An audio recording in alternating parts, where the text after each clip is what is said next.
Welcome to Punch TV. I'm your host, Jody Kaysen. Today, in addition to seeing some more great collectibles, hearing some entertaining tweet reviews from Hank, and learning about the best spooky movies, we have a special treat. Artist Sarah Rugg will be visiting us on set and demonstrating how she makes her amazing portraits using an airbrush. But before we do that, here's a taste of the Saskatoon Comic and Entertainment Expo, which we recently attended at the Prairieland Convention Centre. Check it out. We are on location at the Saskatoon Comic and Entertainment Expo. It is awesome. There's a lot of action happening, a lot of people going by. We are going to talk to people about their costumes. Hopefully we'll get an interview or two with some local artists, and we'll dazzle you with what's going on here this weekend. Tony, what are your impressions so far? Very excited. I'm really excited to be here. As am I. What's the coolest thing that you've seen so far? Everyone in their costumes. Right? Everywhere you look. So how long did it take you to put these awesome ensembles together? Roughly a year of searching nonchalantly for the right pieces. A lot of people come and ask to have their photo taken with you. We didn't get about 20 feet in the door, and I had to stop for 20 minutes, so. And what happens if you come across Spidey? Oh, well, that's E-Town, and him and I have a good little match together. Grab it about here.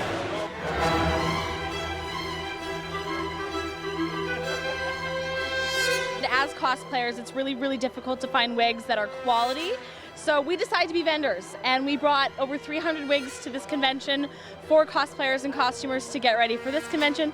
And Halloween's in 43 days, so we're really excited about that. How do you feel? Pretty. That's the correct answer. Very pretty. How do I look? Do I look pretty? You look amazing. Awesome.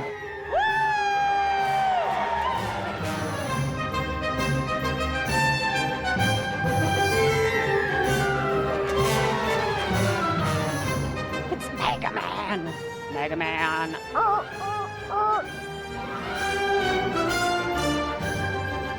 It feels like I have a bowling ball on my head. Where do you get this stuff? Do you make it or do you buy it mostly? A lot of it we make ourselves. Because of more things like this, there's more merchants out that actually make things like this. So some of us do purchase things, but a lot of us still make our own. I would nod my head if I could. So we're right. We need to go over there.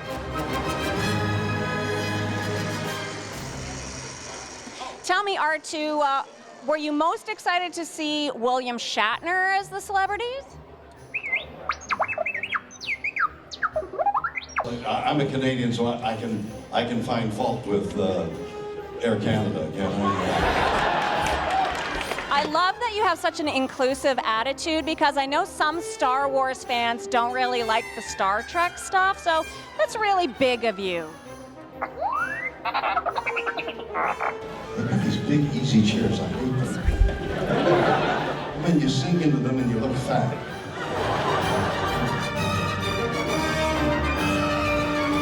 I understand that you're here with your buddies at the 501st. There's a Darth and there's a whole bunch of different characters. Have they been nice to you today? Here's our collector making his move in his natural environment. Wheeling and dealing, trying to get the ships to add to his collection that he does not have.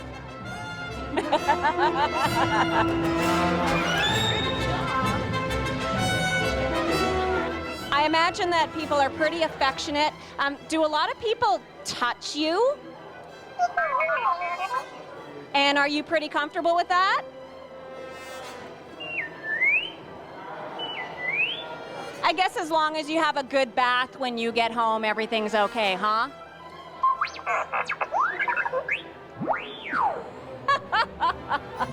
Inside joke.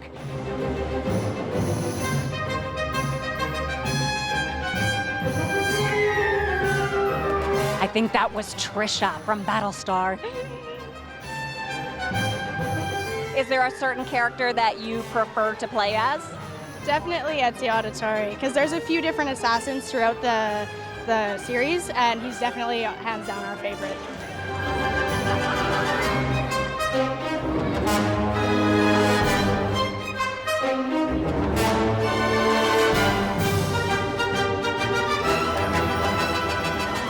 I'm Jamie, and I am dressed up as Laura Croft from Tomb Raider. That's so great. Gail Simone is here for the con, and she is writing Tomb Raider. Are you excited about seeing her panel? Yes, very much. I stopped by her booth this morning and chatted with her and took a photo. I was very excited. So we're here for the Gail Simone panel. What are you excited about? Oh, I am absolutely thrilled to be meeting Gail Simone and hearing maybe a bit about her writing process and what she does. I've been a really huge fan of hers for a very long time, and I am so pleased she has decided to come to Saskatchewan. I've got my Batgirl #1 for her to sign, and I'm super excited. Thank you for that, and thank you for coming. This is an amazing convention. I love conventions this size because I can actually get to know people and remember them by the end of the weekend.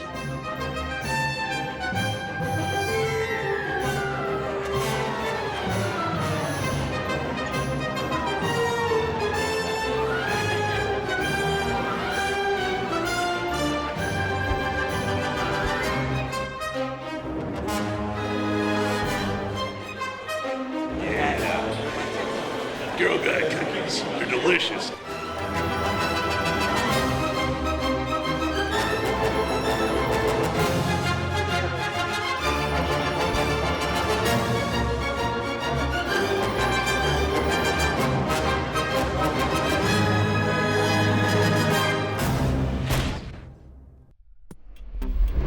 If you didn't get a chance to experience the Sask Comic and Entertainment Expo, be sure to put it on your schedule for next year.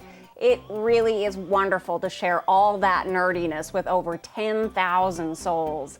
Sarah Rugg was one of the artists in Artist Alley at Sask Expo this year, and she's here now to talk about what inspires her as an artist and to demonstrate her art form.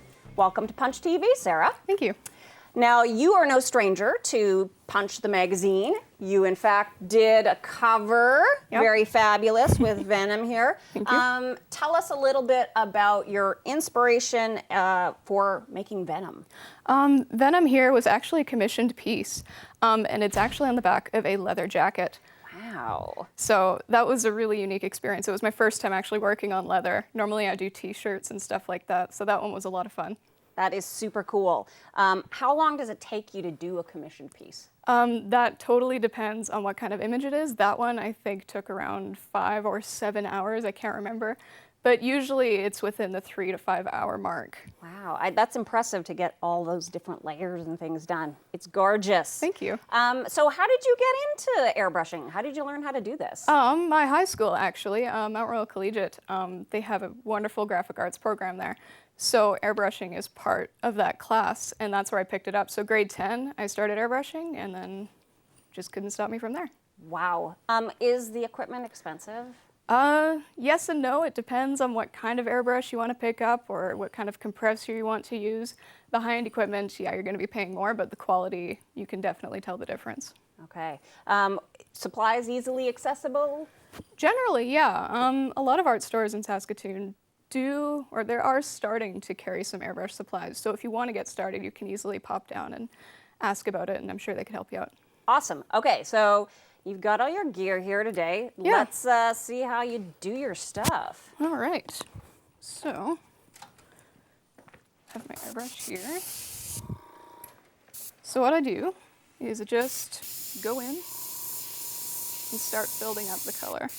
Now, if you're working at this for a long time, is there any like safety precautions you have to take as far as like chemicals and whatnot? Yeah, because this is a really small image, I'm not really worried about overspray.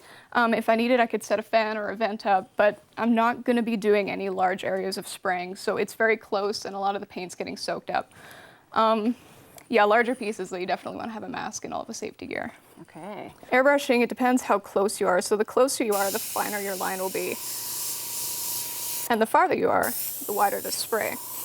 All right. And because I'm working on a black piece, I'm using white paint to build up my highlights first. So I go in And I generally start with just a flat spray, and then I build up the highlight on top of that. So like that. And you're always following the shape of whatever it is you're working. So on the cheek here, I'm going to be moving down, following that line,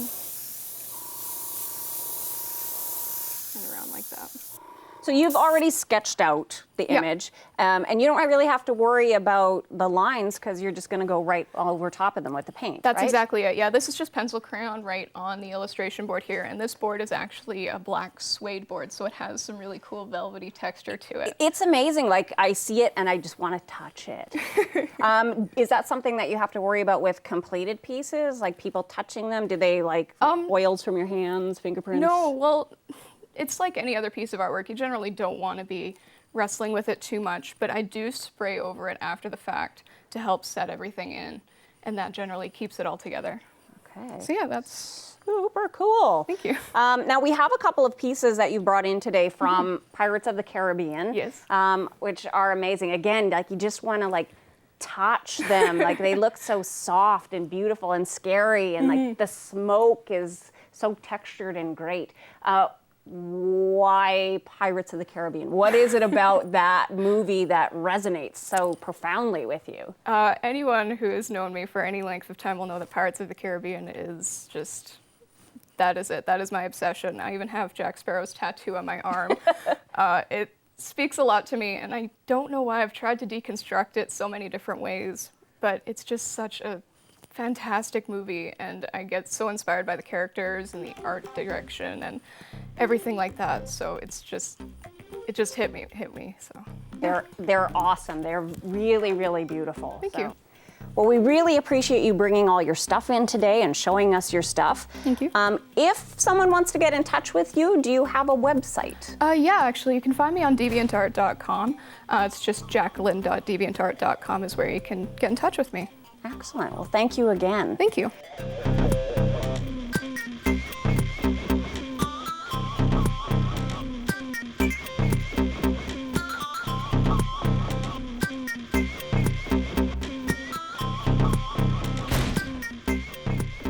I'm here with our in-house collector, Tony Antonuck, and he's brought along some fantastic statues from Hot Toys.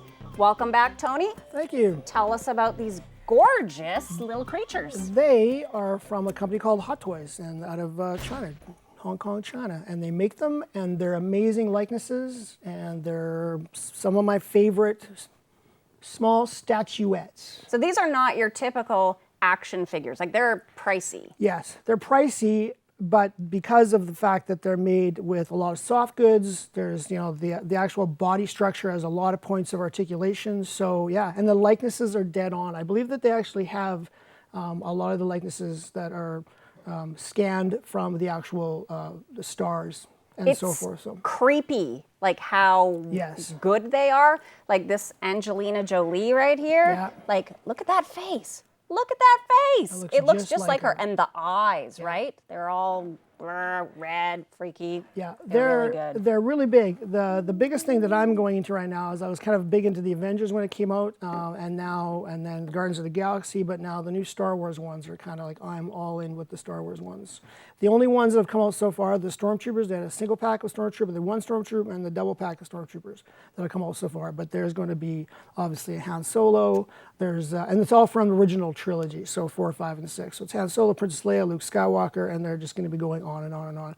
Plus, I know they're already making stuff for the episode 7, which we have not seen any photos of, but that'll happen for sure too. Right. Yeah. I noticed that the Star Wars toys are still in the box. Surprise, surprise. Well, I didn't take them out because I like the way they look with little things between their legs. So I thought I would make them look, you know. Yeah, the crotch foam is very attractive. Is the way I like it. So yeah. There's so many extra little things, like so many different hands. I guess that's so that they can hold different guns. A lot of them, you can see a lot of them actually come with the holsters. The guns themselves will come out. There's all kinds of things, and the articulation is amazing. Like all the hands and joints, and they come with the separate hands and so forth. So everything about these is perfect. They're like little life-size dolls.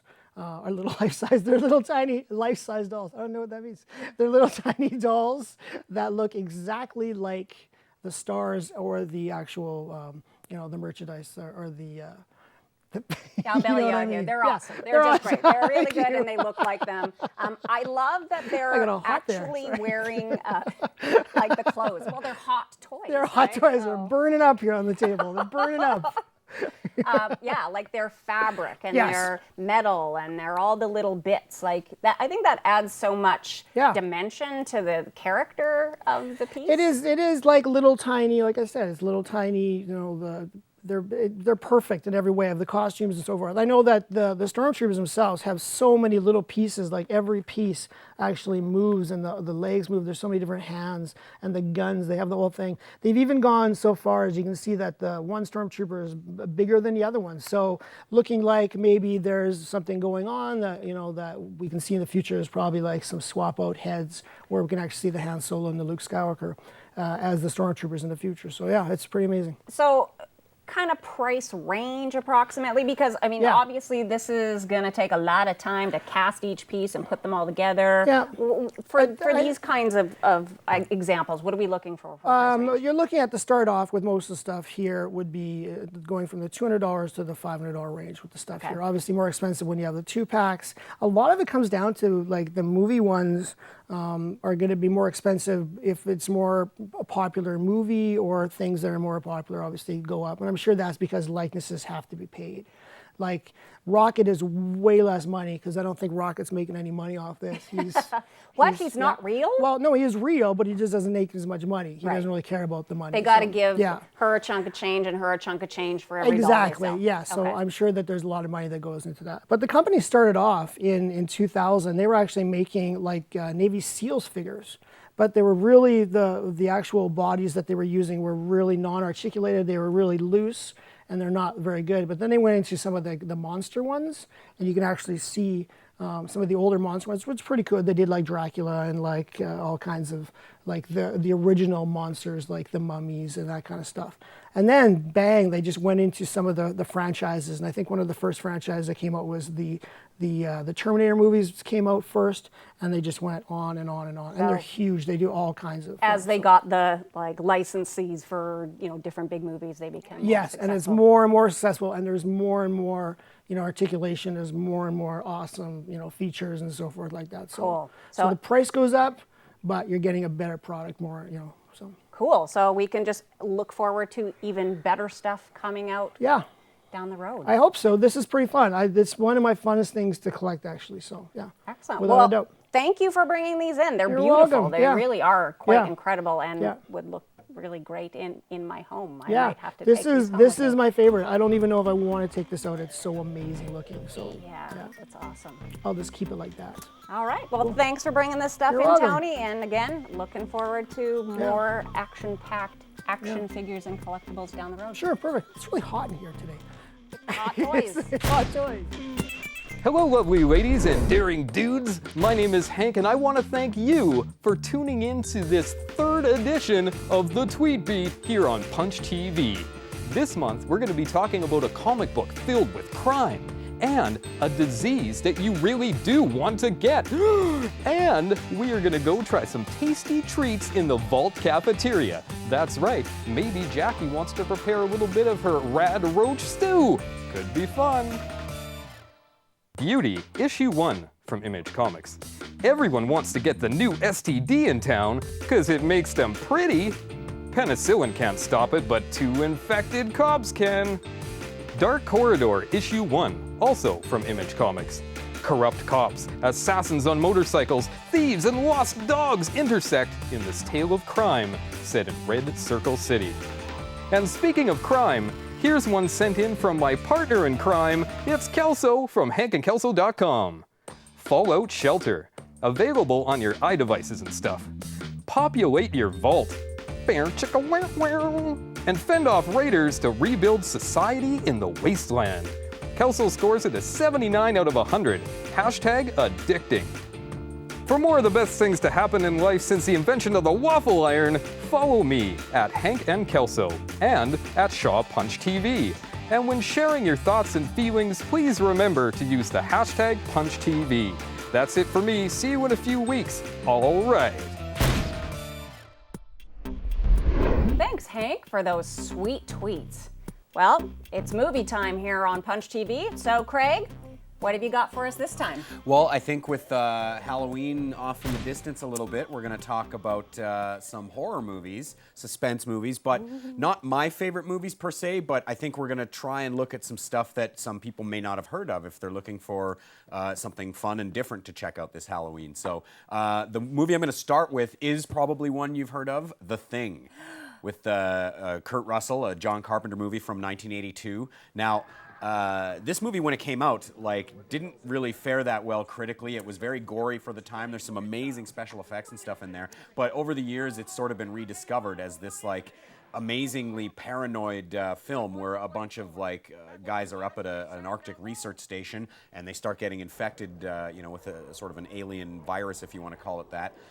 And you never know who's infected, and when they get infected and start fighting each other, it starts to get really gross. So this is actually one of my favorite horror movies of all time, but it's definitely one that I think that even though a lot of people have heard of and may have even seen, definitely time for a rewatch or a discovery if you're a horror fan that is looking for something great. Yeah, it's not your typical slasher gore every No. minute. It's a sleeper. It moves slow, but it creeps up on you until you're just engrossed in that world with them, and it's very suspenseful and very terrifying. Super suspenseful, and then bursts of manic gore and energy. Yeah. Another one I think we should talk about is a little bit more of a comedy horror, Tucker and Dale versus Evil from 2010.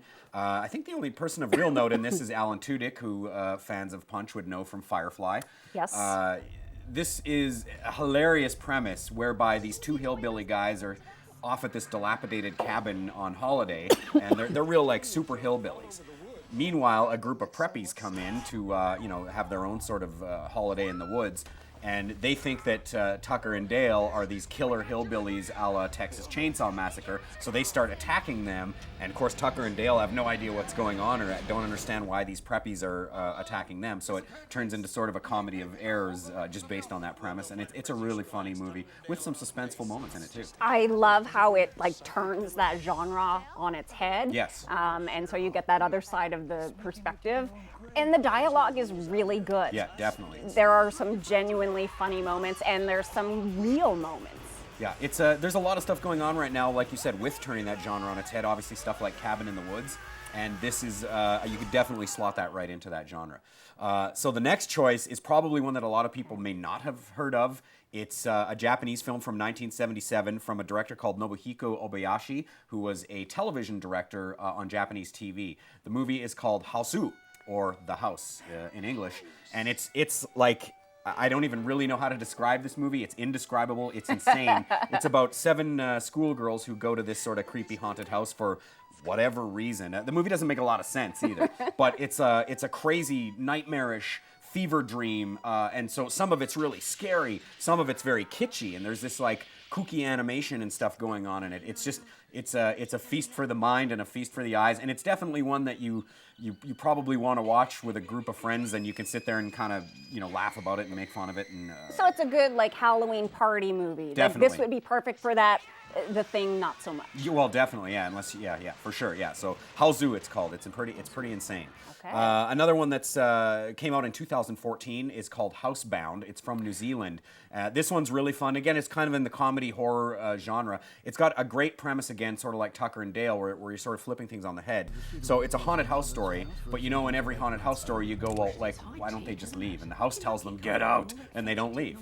But in this one, it's about a girl who has been a bit of a juvenile delinquent, and she's on house arrest, so she's got an ankle bracelet, so she can't leave the house or she goes back to jail. And she's stuck in there with her mother, and they don't really get along, so it turns into this sort of thing about dysfunctional families and their dynamics, but also this kind of freaky ghost story on the other side of it. So definitely a little sleeper from New Zealand worth checking out. And I think the last one we should talk about today is more of a suspense movie, and maybe even a bit action and less of a horror movie, but it's from a director named Adam Wingard, who's actually one of the sort of foremost underground horror guys going on right now. He's done stuff for the VHS series, and another film that again turns things on its head called You're Next. But this one's called The Guest. I love The Guest. It's amazing. Like I've said to you before, the first time I saw it, I was like, this is either the stupidest thing I've ever seen or the most amazing thing I've ever seen. And a rewatch confirmed it was amazing. So it stars Dan Stevens from Downton Abbey, who's like really cut in this movie. He's done a lot of working out. And Micah Monroe from It Follows, who also, some of the producers from It Follows produced this film as well. Awesome. But it's the, I don't want to say too much because you can definitely give away a lot. Yeah. But it's basically about a guy who shows up on the doorstep of a family. He was in an army unit and he was with their son when their son died, and so he sort of starts getting into their life and ingratiating himself into their life, and then things start to get weirder. Again, I don't want to give away too much, but let's just say heavy riffing in this movie on 80s films. It looks like Drive, the Ryan Gosling movie, Terminator. I'm saying too much already. I'm starting to name things that will give away the plot. So we'll just let those folks out there discover it for themselves, yes, because it is awesome. It it's is. Really, It's amazing. It's an a amazing. good little great romp. soundtrack too, actually. Great 80s soundtrack, similar to Drive again. So cool. So lots to watch. Some great recommends. Thank you very much. So. Folks out there, you've got something on your palate now to share with your family and friends for the suspenseful Halloween future. Punch TV is brought to you in part by Amazing Stories, providing Saskatoon with comics, games, toys, graphic novels, t-shirts, and more for over 22 years. Online at AmazingStoriesComics.com, in person on 8th Street in Saskatoon. Well, that wraps up another episode of the nerdiest show on Saskatchewan screens. I'd like to extend a big thank you to the folks at the Saskatoon Comic and Entertainment Expo who put on a super show and let us come and share in the fun. Thank you to Sarah Rugg for lugging all her gear in and for sharing her terrific talent with us. Thanks to Tony, Hank, and Craig, and all the Punch TV crew. And of course, thanks to you for tuning in. Don't forget to tweet your reviews to us at Shaw Punch TV and to comment on our Facebook page about what you liked and what you'd like to see in the future. You could be a lucky winner of a gift certificate from Amazing Stories Comics. Until next time, keep your dukes up.